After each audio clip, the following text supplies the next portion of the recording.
Happy Friday, guys. Hope y'all are doing well. So communication. It is still a massive theme across the board. So the way that we receive and retrieve information, and then the way we churn it all around and figure out how to mentally and maybe have some feelings to it, or maybe add some emotion to it, or maybe take some out and spin it back out so that it makes logical sense to someone else. That's a process. That's a big process. Right now, we've got our international pathways of communication getting disrupted, whether it's glitches in AI, whether it's intentional, non-intentional, whether two satellites are just enough far apart where they're just not communicating, or maybe one of them's got a faulty wire and the other's not receiving, and it all filters down into this human vessel. All of it, everywhere. So recently here in DC, we've had Wi-Fi going down. We've had only certain phone systems going down. So it makes you want to think, what's the dastardly plan behind that? Well, guess what? The more you talk about that particular thing, the more that you're feeding what they crave. And you put yourself on that fear frequency, and then you got hundreds of thousands of people doing it. And then you got people posting out internationally about what's going on. And then their deviant plan has succeeded because the more people are talking about it. It's AI glitches. Whether it's intentional or not intentional, it's not something for you to say, hey, I will be fine. I will be fine if my computer goes on the blink. I will be fine if my phone starts glitching. I will be fine. I will know that everyone that I love and care about will also be fine. If you got stranded on a desert island and you had no phone home, how are you going to know what the weather is? How are you going to know what's going on in the universe?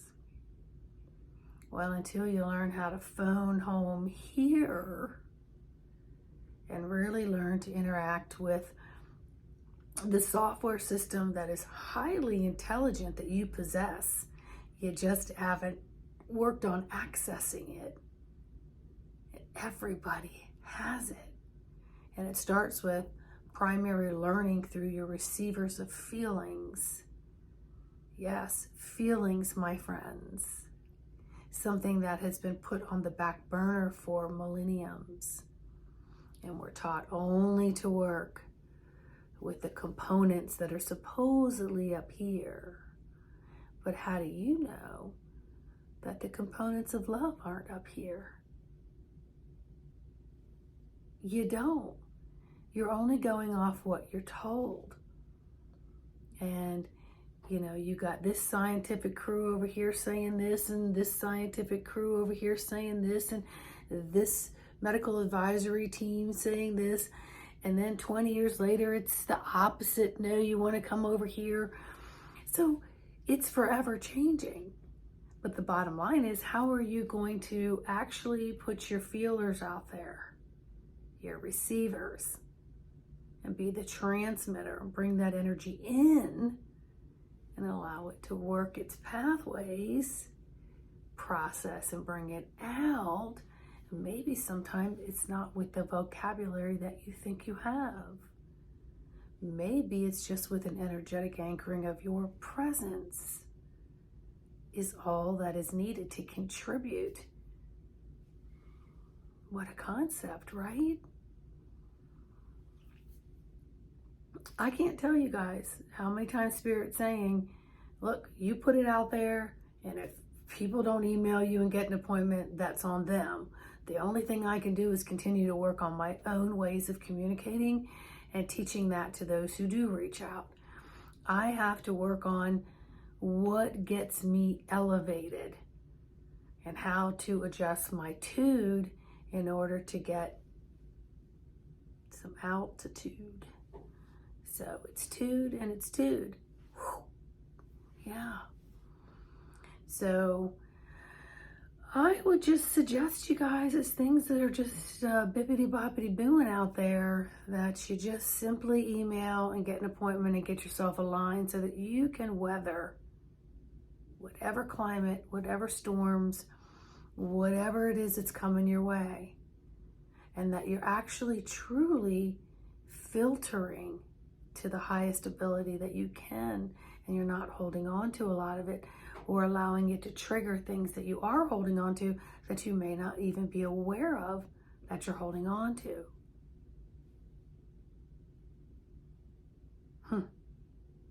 Anyway, info@embodimentofthesoul.com. The link is always in the description. So I look forward to hearing from you guys. In the meantime, I'm working what's called CPAC, which is Conservative Political something, this weekend. And in doing that, I'm around a lot of people who have very strong convictions on a lot of things. And I'm not one of them. I was told to go again this year to simply anchor my own energetics for grounding. So it's almost like this pillar, this steel beam that comes through the building into Mother Earth and back up through my own energy. And so I got there super bright this morning, way before the sun came up. I finished my shift. I'm here doing work at the office. And because I held on to just that anchor and was not attached to any belief here, any belief over here, I'm just letting people do what they need to do, and in their heart of hearts to do the best for the earth plane and all who inhabit it. And none of it stuck on me, not even a thought. I just literally was a loving pillar, and I was at VIP. So everyone that was about to speak on international television had to get by me and show me their badge. And I just smiled and said good morning. And just even the ones that tried to, switch badges and do some things, I just was very matter of fact. I'm going to need to see the correct badge before I'm allowed to let you in. I don't attach myself to it. I don't need to get in a fight. I'm not the bouncer. I'm not the bodyguard. I'm not the security. I'm just the person that's going to say, hey, if your badge doesn't match, there's no entry. And so literally I left there with no desire to go anywhere around what's going on. I'll be there all day tomorrow, only because I have to get locked in because of Secret Service and other things. So you have to get there early, and you might as well just stay all day. And so I'll probably take a book and find a place to curl up. But every news station in the world is there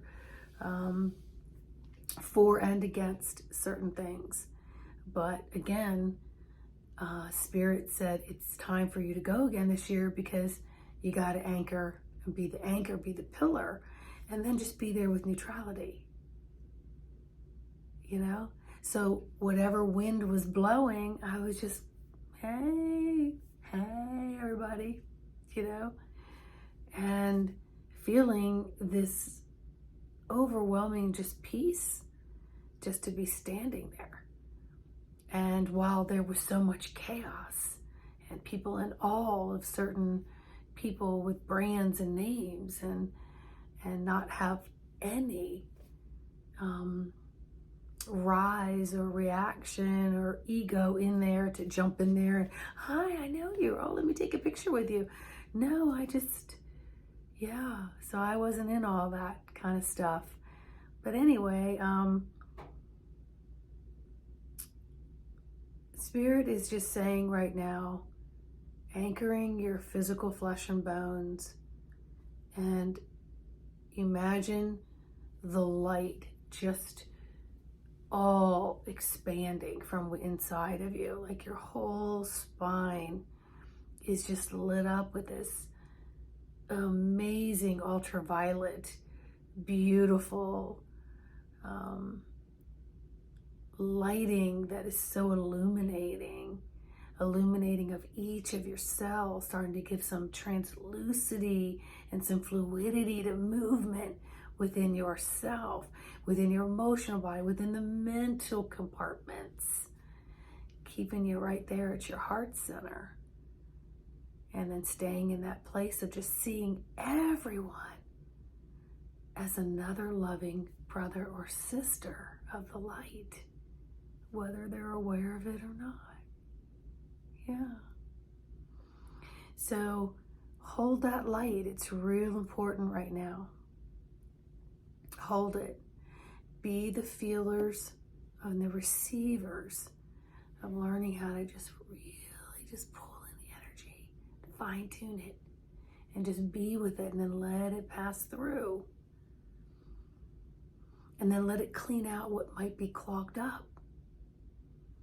And so you just keep expanding the light and expanding the light until all you feel, see, and sense is this loving human flesh that you are. And then it's like rose-colored glasses as you're looking at it, everything and everyone. You just look at people with peace and with love, no matter how ignorant they may be or get. You don't even judge it. You're just like, okay. Yeah.